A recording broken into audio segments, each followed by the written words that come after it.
if you're a Christian, and even if you're not a Christian, you know Christianity is supposed to be about joy, and everybody has some understanding that Christian joy is supposed to be there in spite of circumstances. The Bible says that there is a joy available that is not supposed to be subject to circumstances. And I always have to wrestle with that.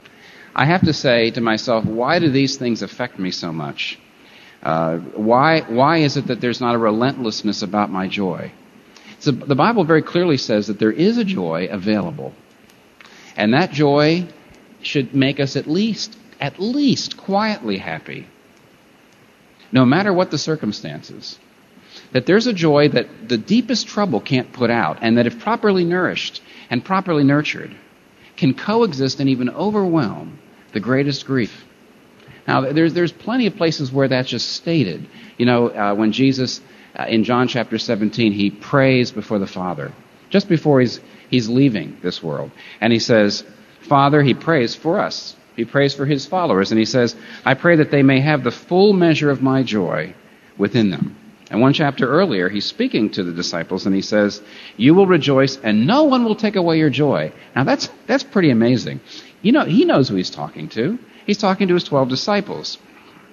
And he says, no one will take the joy away from you that I'm going to give you. And he's speaking to men who are going to be persecuted. They're going to be robbed of everything they own. They're going to be tortured. They're going to be put to death. And Jesus says, I am giving you a joy now that can stand up to that. It can stand up to anything. None of these things, disease and persecution and alienation and loneliness and torture and death, nothing will be able to take it away. And I sit around and I wonder, do I have that kind of imperviousness about my joy? Not at all. Why not? Partly because I don't think we understand the nature of this. What is it made of? Romans 8's all about living in a suffering world, living in a world of brokenness.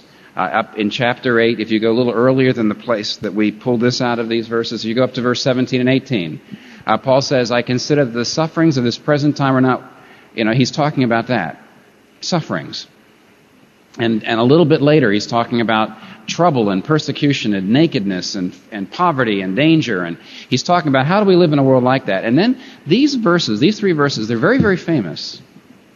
I believe in these three verses, you've got three principles. Verse 28, our bad things turn out for good. Verse 29, our good things can never be lost. And verse 30, the best things are yet to come. Paul tells you, if you follow Christ, your bad things turn out for good, your good things cannot be lost, and your best things are yet to come. Those are the reasons for your joy. Do you understand those three things? Let me help. Number one, verse 28, our bad things turn for good. It's rendered here in English, but here's the literal translation. It says, for those loving him, God works together all things for good. To those loving him, God works together all things for good. Let me give you an ABC implication of this first principle. ABC, three implications. First of all, it says that all things happen to Christians. The first implication is Paul is teaching, and this is, by the way, extremely important for you to understand this if you're going to have a kind of relentlessness and an imperviousness to your joy. Okay? The first thing this tells us is that Christian circumstances are no better than anybody else's. The first thing this tells us is that terrible things happen to people who love God. Many Christians explicitly teach, and most Christians implicitly believe, that if I love God and if I serve God, then I will not have as many bad things happen to me. There's terrible things that can happen, There's horrible things that can happen. But they're not all going to happen to me. No, I believe, I love God. And so these things are not all going to happen to me.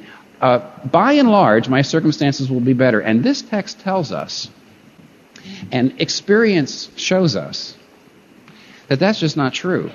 All the same things that happen to everybody else will happen to people who love God. All the same things. Now, if you want to know what all things is, it really means all things. A little further down in verse 35, it's not printed here, but I'll read it to you.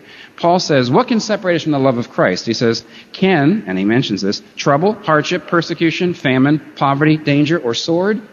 Now, look at those things. Trouble, hardship, persecution, famine, poverty, danger, sword. What is Paul saying?